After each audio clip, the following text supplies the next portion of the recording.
Alright, hello, and welcome to Stasis Pod, the Transformers Robots in Disguise podcast. I'm Rob. I'm Jen. And I want me Shanix. I'm David. Me lucky Shanix.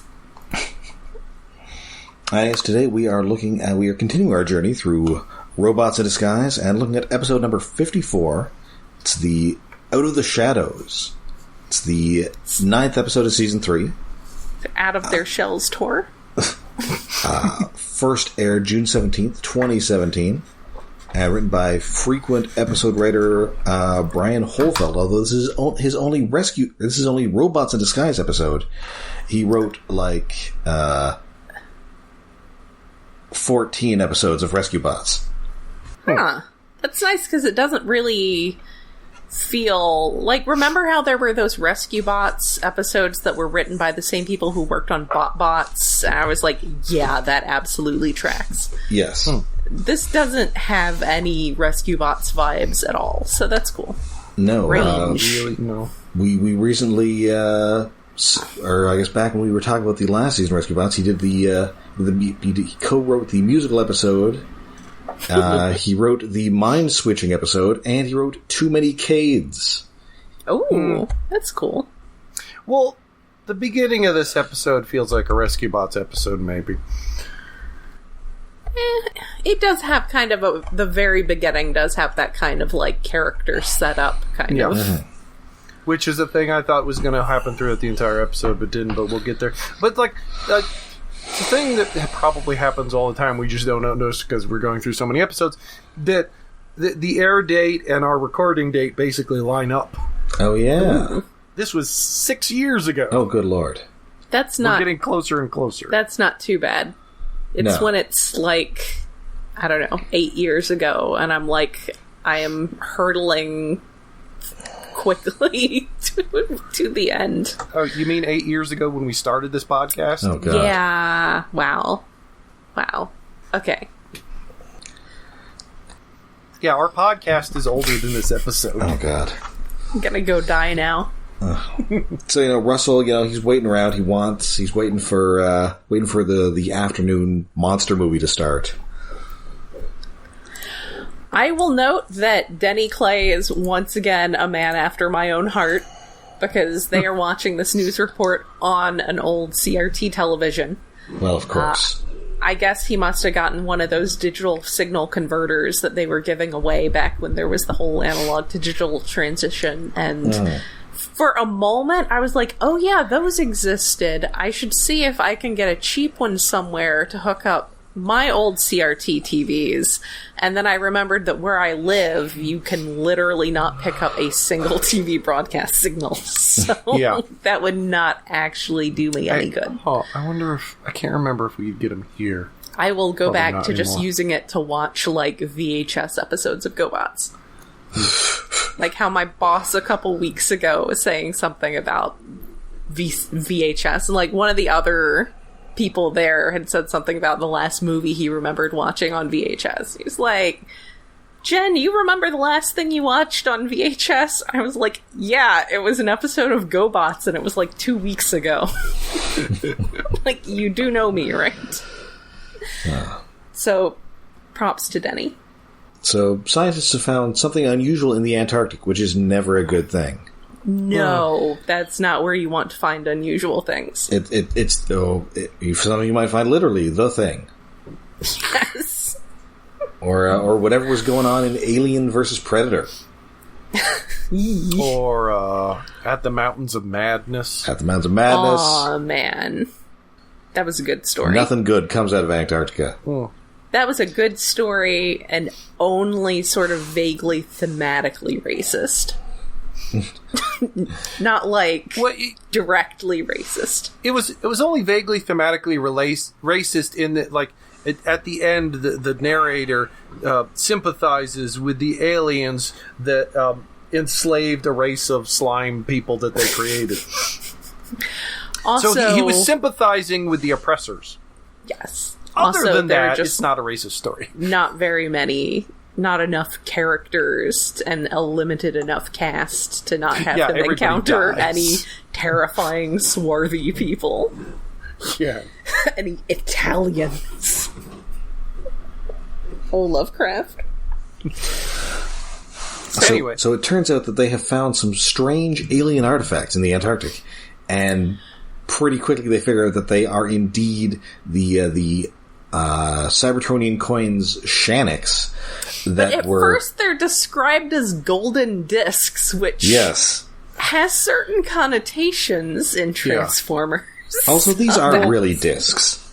No, well, presumably in the script stage they were still thinking coins, and these are sort of more... It's kind of octagons with holes punched in them. Well, I mean, they are disc-like enough, but yes, I was excited for a moment, and then I... Or, yeah, that might have been intentional to say golden disc. It could have been. Bait and switch. But yeah, it turns out Crustaceacon, actually, there were money he was looking for, and the humans found it. And, oh no, Oops. That could be a problem. It's weird that, like, the Autobots want to get the coins... Because Decepticons might see the news broadcast, I guess, and rob a bank, which is a museum? He said that Bumblebee says that he doesn't want the humans to realize that they're Cybertronian, because then they'll know that there are Cybertronians back on Earth. And the way he says it is very much like they knew... At least some of them did know. The human American government knew that the Transformers were here. But I guess they're hiding from Agent Fowler. So they don't want Agent Fowler to realize that they're there. So Bumblebee owes it's him $50 and he does not want to pay up. Yeah. So it's not that they're concerned about Decepticons with them at this point. They just don't want... Bumblebee says he doesn't want the humans who know about Cybertronians to connect the dots and realize that they're still operating on Earth.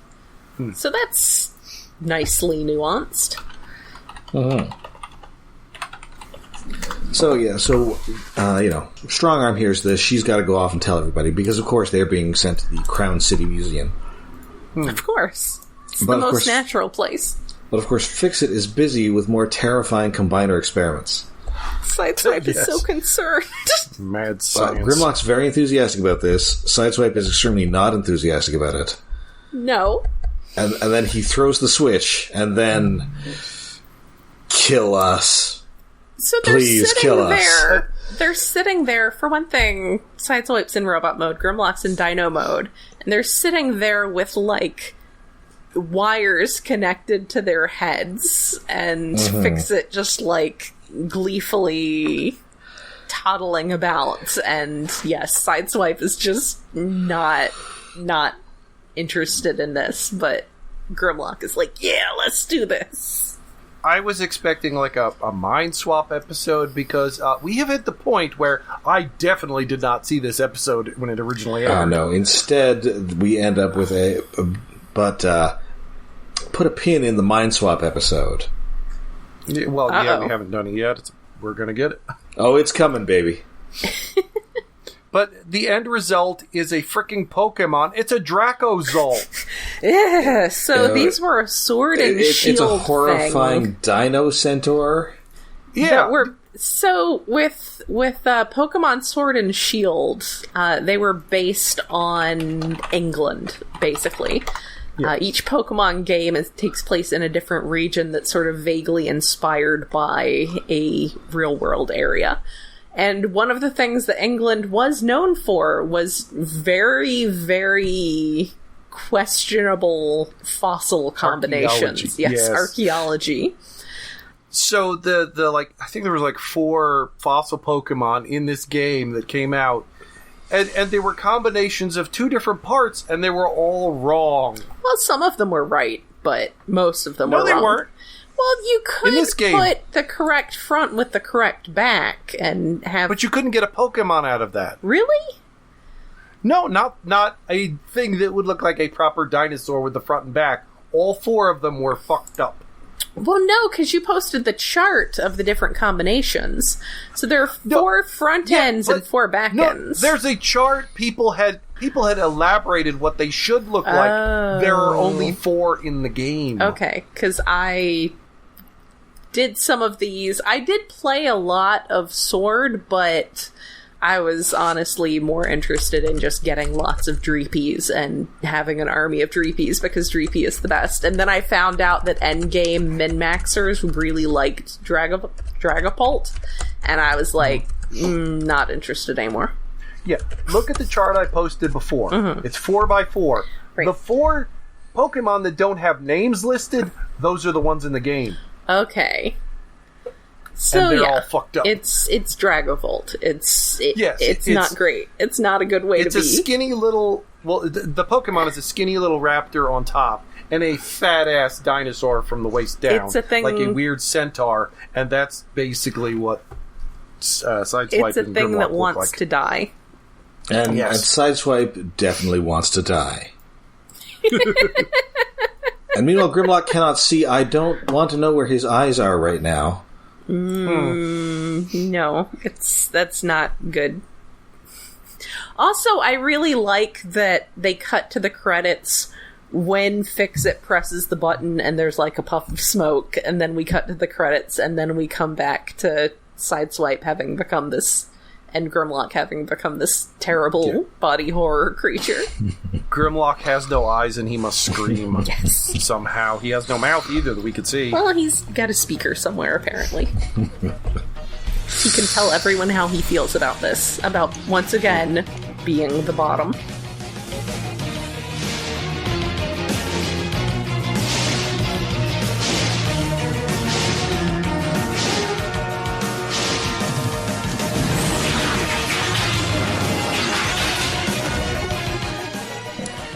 Meanwhile, our Jetstorm and Slipstream, the best boys, they are they're having a little fight, and Drift, of course, is very unimpressed with them. Because he is very unimpressed with pretty much everything, but especially his 2 sons. They are not obeying their teacher. He told them to practice in a certain way, and they are not doing exactly what he told them, because he is a little bit of a control freak. Yes. And meanwhile, they've got Decepticon trouble, but not from the usual sources. Because instead of a guy who's already on Earth, it is a guy coming to Earth in a ship. He cloaks his ship from any kind of human monitoring, but they can still see it. Fix-It's like, we can still see it. And Drift is all, no, I absolutely do not recognize that ship whatsoever. No. But... Yeah. I know. Oh, he knows, and it's a bad person, and he is not going to give any more details except that it's someone bad that his students don't need to be anywhere near. He's part of my mysterious past, which I do not care to elaborate on. Yes, which no one knew about until this episode. And then when they find out about it, they're all pretty much just cool with it. Yeah, I mean... Yeah. B says we all have times in our past we'd rather forget, and I kind of want some elaboration on that. Well, Sideswipe is basically a criminal. Grimlock was with the Decepticons. Strongarm is a cop. Yeah, but that's...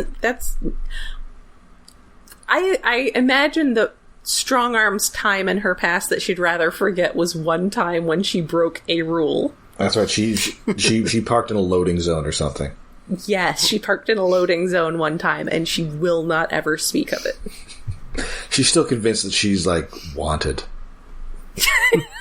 Aww. Poor thing. Yeah, they're going to send me to the penal colonies once they figure this out. Oh, no.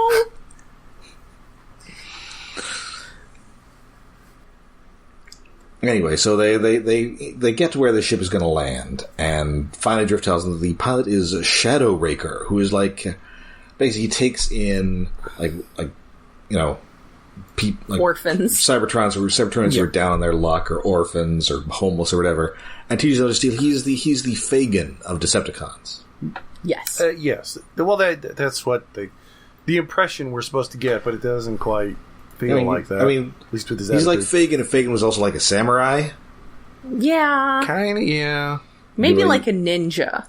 Like a bad samurai. Yeah. Yeah, he is more ninja-like when he's scuttering around. Like, you've got to pick a pocket or two, boys. Yes. Drift is being so melodramatic about it. It's pretty great. But even more melodramatic than he usually is. Anyway, so they get in the ship, they split up, and it turns out Shadow Raker, he is a web beetle, ?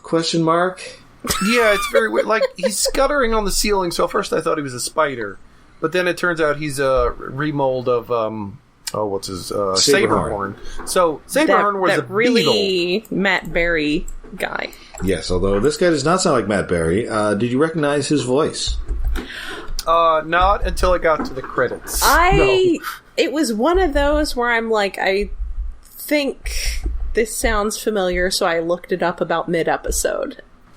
And I was like, that is totally not a voice he normally does, so that's super cool. Or at least not one we're used to from the big voices we've heard before. Hey, it turns out it's Cheetor! That's right, it is Ultra Gear, everybody. Yes. Appropriate tie-in for Rise of the Beasts. That's right. He's not in Rise of the Beasts. He's not in it. His character is. Who I guess he moved to the States, so he's now in American productions. Oh, okay. Oh, that explains it. I mean, much like David Sobolov, who is in the movie, and David Kaye. Yes. Yeah. Sadly, not in the movie, but oh well. He's also got an Emmy, so. Also, fine. I guess his character, as far as I know, is not in the movie from Beast Wars. No. Oh. What do you mean, as far as you know? Haven't you seen it? You've seen it. I'm gonna go see it tomorrow. Oh. I thought you had seen it already. I have not yet seen it. I saw Guardians of the Galaxy last weekend. Oh, I guess. Oh, right. You were thinking about maybe Earth. I don't know. I thought you had seen it though. So probably tomorrow or Sunday. Okay. So it's spoilers. There's no David Kaye. Unlike when seeing the Eternals, there is no surprise David Kaye. Ah, yes, a lot of David Kaye in that movie. Yeah, that was pretty good. But anyway, this guy, he is an evil web beetle. I don't know why did they intend Sure, that's a thing. I mean, I would maybe accept that they maybe tried to remold it as a spider, but then he's flying. Yeah, through most of the episode until the end, it's like, okay, yeah, he's supposed to be a spider or something because he's shooting web. But then he flies. It's like, ugh. Or no, I guess that happens in the middle of the episode, too. Whereas it's very odd. I don't really know of any beetles that shoot webs. He does have a very cool ship, though. Yes, the ship is cool. It's pretty sweet. It's cool, but it's also confusing because, like, at one scene, they're like on the ground floor because we could see the trees outside where they just can walk in and out because it's the entrance, and then suddenly they fall down a hole that's like 3 or 4 stories tall, but they're on the ground floor. They might have taken some stairs at some point. It didn't seem like there was much of a transition to climb up multiple floors from that. It's like it bends space and time. It's so huge on the inside. Anyway, also the it's other Autobots. It's also a huge ship, and he doesn't apparently have a crew. It's just him. Yeah, which is odd. I was kind of expecting at least one little orphan mini-bot in there somewhere, but no. Maybe he left them all somewhere to do some crimes while he came to harass Drift.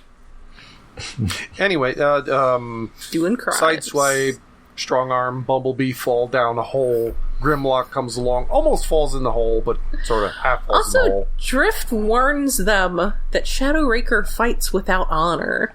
I'm like, how many Decepticons have you fought who fight with honor? Like, maybe a couple. I mean, this guy's a samurai, though, so you might think he's one of those guys who's super honorable. I guess, but I just feel like that's an unnecessary warning, but I'm sure Drift probably just wanted to have an opportunity to throw shade. And talk about honor. Yes. I mean, usually when I see a bad guy with a sword, there's a good chance that he's going to be, have a really arcane code of honor or something. Maybe. That's fair. But yes, Grimlock comes running and asks if they've punched him yet. Also ends up down in the hole. So everybody else is in a hole, which means that Drift gets to encounter Shadow Raker. His old who buddy. calls him Deadlock. Yes, which threw me the hell off. It's like, okay, I definitely haven't seen this episode because I didn't know Deadlock existed outside of the comics. Well, I guess this drew that from the comics. Well, yes. Yeah, I don't know how I feel about that, because Drift is a sufficiently different character here that I don't... Yeah, this Drift having the other Drift's backstory feels wrong. Although I vaguely remember that they mentioned that the movie Drift also was a Decepticon or something. Eh? Yeah. The Ken Watanabe one. No. They only have characterization for those if they can steal it from some other media.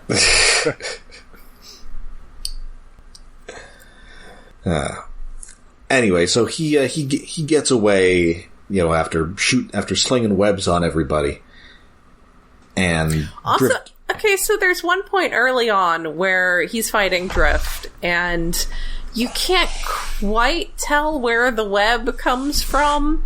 But then later, he is straight up just spitting. He's spitting. Yes. This MF spitting. Yes. Which is weird Webs. and distressing. He keeps doing the standard Spider-Man thing of webbing up their mouths. Yes. Yeah, like he's dropped into the Bugle to see J. Jonah Jameson. Oh, maybe he used to be red and blue, but now he's got the venom on him. And why is my alarm going off? Oh, right, because I have to. Because it has to let you know about things. Well, yes, I know. It sounded like it's time to let him know to do the hustle. Yeah. Well, it used to be the Spider-Man theme song. Oh, okay. Aw. But we're not watching Spider-Man anymore. I need to figure out how to change the ringtone on my current phone so I can change it to the Angel Attack music, because that's how I feel whenever anyone calls me. Like, oh no. Yeah, if I did that, it'd probably be, I don't know, like the Kill Bill kill noise. Dun, dun, dun, dun. Anyway. No. So yeah, he's like, so you know how he's like, a sinister master of thieves. Well, one of those used to be me. And also, I stole my Mini-cons from his clutches before I left. And he has a problem with that. And he's pretty sure that, this is, going to bring great shame upon his honor. But everybody's like, yeah, okay, It's like, yeah, whatever, we figured you probably had some sort of, tragic and mysterious backstory, and that about lines up. Grimlock, actual criminal. Sideswipe, petty criminal. Like I said, Strongarm probably parked in a loading zone one time and has never forgiven herself. Bumblebee was in a war. He probably committed war crimes. Oh, yeah. Everyone was committing war crimes back then. That was just what you did. Listen, I may or may not have taken some faces. It was a rough time for us all. Bee's like, it's okay, Drift. We're not going to judge. So that's nice. These are good people. Yes. And, Drift is very convinced that he's just going to leave these Mini-cons attached to his arms throughout this entire thing, and they are not going to go and fight Shadow Raker on their own because they are not ready. No. They're not ready to face him. Again, he is just absolutely super melodramatic in his own head this whole episode. It's great. So, they split up. He does eventually release the Mini-cons. Unfortunately, he then finds everybody, and they have indeed all been webbed to trees. They are all webbed up. They got their mouths webbed over. They're just, everybody's all sticky. Mm-hmm. So he has a big sword fight with Shadow Raker. He tells the Mini-cons, stay back, do not do anything. And of course, they are not thrilled about this. Because, he's... They are ready to be big, grown, adult Mini-cons who make their own decisions. Yes, try not exactly to think about how, are all Mini-cons children, but then Fix-It is not... And also, Fix-It and those like him are basically laborers, so does that mean they have child labor? Well, Fix-It definitely seems like young adult, at least. Like he's out of his teens, maybe 20 in robot years. But then, it's not like the Mini-cons are going to grow into, full-sized robots, I don't think. Yeah, no. Presumably, these mini-cons specifically just happen to be young and also happen to be mini-cons. Like, I those guess two things are not connected. It's mostly just, like, these two that seem a lot younger, because, like, the 1/6 of ultimate power that Starscream was trying to get last season, they were definitely adults. Yes. Yeah. And most of the regular well, I guess some of the regular ones the Decepticons have could just be, like, teen punks, but none of them ever seem especially young. Not children like these do. Not like they're 12. Yeah, not like they're Ninja Turtle age. Yeah. Anyway, they decide that they're going to let themselves get captured. Clever kiddos. Yeah, the Autobots have meanwhile managed to sort of free themselves by having Sideswipe sort of kick Strong Arm's weapon over to Bumblebee so he can then free himself by shooting the webs off her. After a bit of physical comedy. Which takes a lot of pantomime, and it really would have been helpful if the Decepticon hunter had fallen at the feet of someone who was a little smarter. Or if anybody had thought to use their internal radios. That too. Maybe they have to press some buttons or something? The webs could disrupt that, maybe. It's not mentioned in the text. So, he takes these mini-cons back, takes off in his ship, and then he kind of gets away. Like they apparently they still have Drift's ship back at the junkyard, but they haven't exactly used it in a while. Well, so, I feel like one of the last times it was mentioned it was under repairs or something. They may need to flush out some fluids. Yeah, I mean, I think the last time that would have been convenient for the plot. So, back on the ship, Slipstream is all, I've secretly been evil all along. I actually hate Drift. He sucks. Yeah. I mean, he's kind of a jerk. But yes, he's like, we were just pretending. Because he'll punish us if we don't do what he tells us.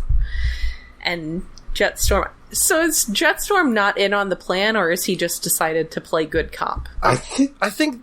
They imply at the end of the episode that they figured it out before that, I guess. That one of them was going to be like, oh yeah, I was just pretending. It's more believable if one of us is, like, not cool with the plan. That's clever of them. They're clever boys. They're clever children, also adorable, and I want to hug them. Like you wouldn't buy it if they were both, we were both secretly evil. Yes. Yeah. But no, they, so he's like, I'll prove that I'm evil. There's a total big box of Shaniks in this museum that you can go steal. And so they're, okay, I guess. We do like some Shaniks. I do love stealing things. They do. So yeah, pretty soon they just head back to this museum, and as the Autobots are nearing them, they just kind of knock this big box of Shaniks on his foot. Yes. Also, when the Autobots arrive, Grimlock gives off a nice Jurassic Park roar. Yes. They all arrive on the scene, and Grimlock does his best T-Rex impression. So he once again remembers how to shot Webb, and webs up this team. He has a fight with Drift.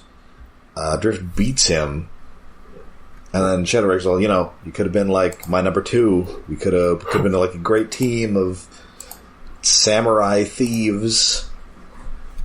Would have been great. We could have pillaged. And Drift's all, would it have been that great? Really? I don't know. And then not so much. And then he tries to escape in bug mode, and he just hucks the mini-cons at him and knocks him over on his back. Skitter, skitter, skitter. He does. He's very good with skittering. Yes. It's a very skittery bug walk. Also, I think probably Bumblebee tells him to be a good beetle and come quietly. Yes. Yeah. And there should be a guy who turns into a beetle and has like a thick Liverpudlian accent. Yes. Yes. Although I will note that gag has already been done with the Marvel villain, the Beetle, when he shows up on that 90s Iron Man cartoon. Oh, no. It just sort of sounds like this. Oh no, it's Iron Man. Feels wrong for the Beetle. Well, of course, mostly just because I know the Beetle from the comics. For no reason, except there is a reason. Yes. There is a meta reason. It's an extremely stupid reason. That's stupid. I love it. It's stupid. So yeah, we're back in the scrapyard. We're putting Shadow Raker in our stasis pod. And yeah, Drift is all, well, my young students, maybe you aren't completely useless. Maybe I should be nicer to you and let you do things. Let you practice on your own without being a helicopter parent. He just wants to do what's best for them. And then which leads me to the question, what happened to Shadow Raker's ship?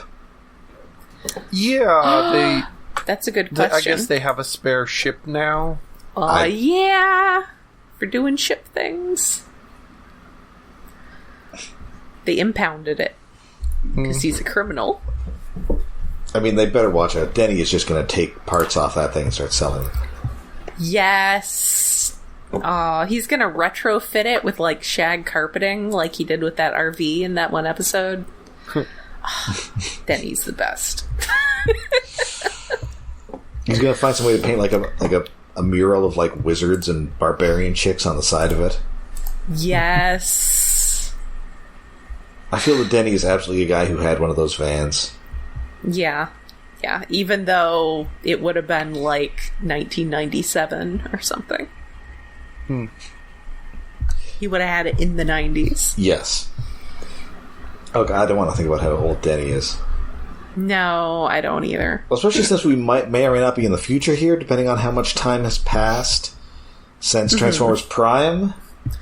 It could be now having a van like that. I mean, he might have it. Which he claims he has it ironically, but he actually just really likes having it. Yes. Which makes that CRT TV even better.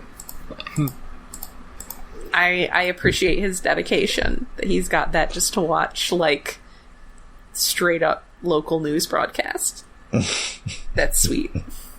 In his diner that he had moved there. He's so great. I need to go to a convention again so I can cosplay as him. You need to go with a kid who can go as Russell. Yes. Take my nephew. I don't know if they watched this show. They watched the Netflix stuff. Oh, no. And liked it. Yeah. They don't know any better yet. I was like, really? Really? The one that's got the line about how appearances can be more than meets the eye. No. Every bit of Transformers media They is literally can't. Version of that. But. My editor brain is just wanting to highlight that line, right-click, add comment. And the comment is simply, no. Absolutely not. Simply, this is a logical fallacy. Please rethink your life. Yes. Maybe go be a barista. So yeah, it was a good episode. I think that Shadow Raker was suitably spooky. He had a really good spooky look to him. Like I said, it is a voice that at least I have not heard Ian James Corlett doing very often. I don't know, David, you know more about anime. Maybe you've encountered it. Unless he voiced Turles in one of the Dragon Ball movies. I don't think he's done evil, because he was also Goku. Yes. He's usually the heroic dude. He's usually the himbo. Well, yeah. This is not a himbo character. He's actually so like I said, it was I could tell that there's a point about halfway through where I was like, I should look up who this is, because I feel like that would change my appreciation of watching this. I just waited till the end of the episode. It's like, oh, it was Goku. Yay. It's like, oh, it's him. Our old pal Cheetor. Alright, so I believe that now brings us to David's Tokusatsu Corner. Yes, this week on 1, 2, 3, 4, 5 man, Friendships Sakurajima, which apparently is a place in wait, was that the island? Anyway, there are various things that recur in Sentai, and like themes and plots and events, and like one thing is like, oh, on New Year's there's going to be a recap episode because it's New Year's, it's a holiday. Not as many people are going to be watching these episodes. And there's quite often, or at least there used to be, like, summer horror stories, but for a few episodes. And also, I don't know if they still do it, there's like, feels like there's like tourism episodes. Like there's a few episodes in a row where they go someplace else to film that isn't just like within driving distance of Tokyo. Mm-hmm. And this is going to Kagoshima, which is like on the southernmost island, Kyushu. It's like way down there. And it's a vacation spot, and this is... There's apparently like a giant volcano in the harbor, and the villains want to explode it by using a monster of the week that is a lion that is also kind of a clown, but not really. That comes out later. Anyway. Oh, that sounds terrifying. Lion Monster of the Week. Clowns are always terrifying. Billions is taking it there. The Lion Monster, we can like summon meteors out of the sky as if he's from Final Fantasy and knows Meteo. And the Rangers find out, like, oh, some meteors crashed into this volcano mountain, and we're going to go there. And they're taking a commercial airline to get there. That's... What? Sure. You guys have planes. But those would be conspicuous? I guess it's just like, I can't think of another instance of, like, what I have seen of Sentai, like, riding commercial planes after they have become Sentai Rangers. It's They had miles to use up. Gotta fly coach. I guess. Maybe their jet was in the shop. Yes. As they're in the plane, they see a boy flying outside the window. Well, young man. But my first thought is like, why is Superboy here? What? He's just outside the window, flying. They're like, oh, that's an alien. He probably has something to do with these meteors. We got more problems. So as we're on the vacation episode, we get to see various bridges and landmarks and a giant Ferris wheel that are all around Kagoshima. Because it's tourism week. Of course.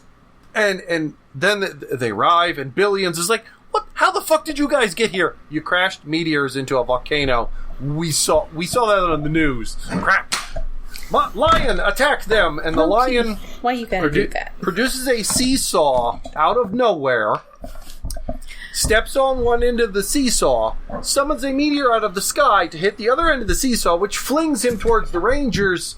And I'm like, why didn't you just chuck the meteor at the Rangers? Well, that's what he does next, after he has chased the Rangers to a convenient scenic beach. Loki has decided it's time.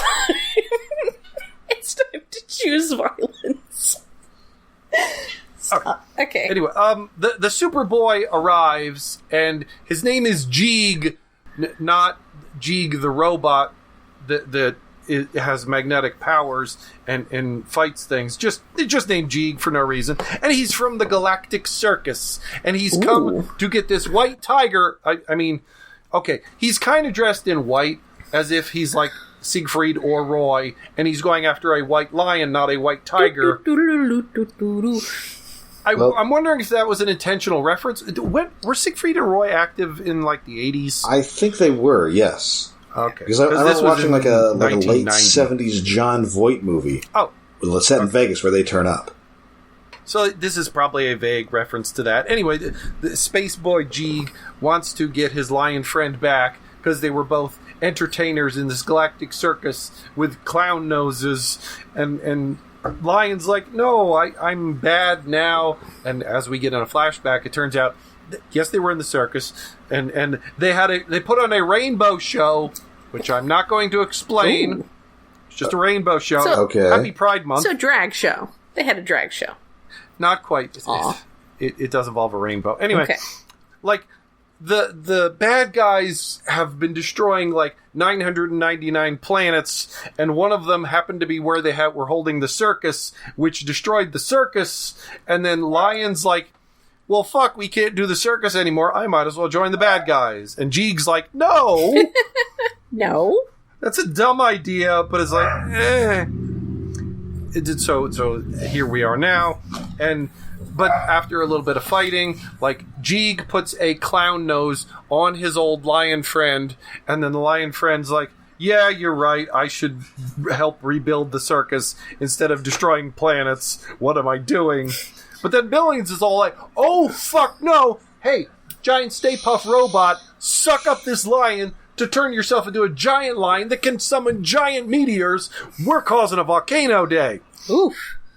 Because the entire bad plot is like, have the volcano erupt, ash in the atmosphere, freeze the planet, kill the people.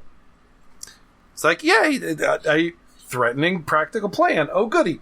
So they're doing the meteor swarm with the giant thing, and then the Rangers have to get in their robots, like, oh, we're going to have to kill this lion man. Sorry about that. But then Arthur, the robot nanny, shows up in their second robot, and that robot is dressed like a clown. No. Okay. It has a hat and a full-body clown costume on. This is not okay. When did you have time to sew an outfit for the giant robot? Are clowns really a thing in Japan? Not to the extent, but like the clowns, there are clown bad guys that show up every once in a while. There's a Gavan episode where like clowns just assault him, and it's one of the best episodes. I think it's like episode 14 or 15. It's like good. Clowns are a thing. They have circuses in Japan. Here's the thing. I forget what game it was. It was like Phoenix Wright or something, where like one of the producers on it found out that like, oh, Americans are sometimes afraid of clowns because they had a clown in one of their games, and their comment was like, oh, I have just learned something very valuable about America. It's like, we have a fear of clowns. Fascinating. Apparently that isn't a thing in Japan. We'll have to note that somewhere for possible future yes. psychops. I have discovered a weakness. Good. Discovered a weakness. Anyway, as they're doing this, and then Arthur gets Jeeg to get in the robot and have him control the robot and do clown flips and nonsense. And then it's like, oh, for the first time ever, the giant robot that has absorbed the soul of a monster, like, the monster inside starts to rebel, and it's like, no, I can't do this anymore. I must be good. And is forcibly ejected. His spirit comes out, and the robot reverts to a Stay Puft Marshmallow Man again. Which might have been convenient in some previous episodes, especially one episode where it was like an alien bug monster was unwillingly absorbed and was really unhappy about it. Admittedly, they were way worse than the bad guys. But like, oh, you can get kicked out of the giant robot and be saved.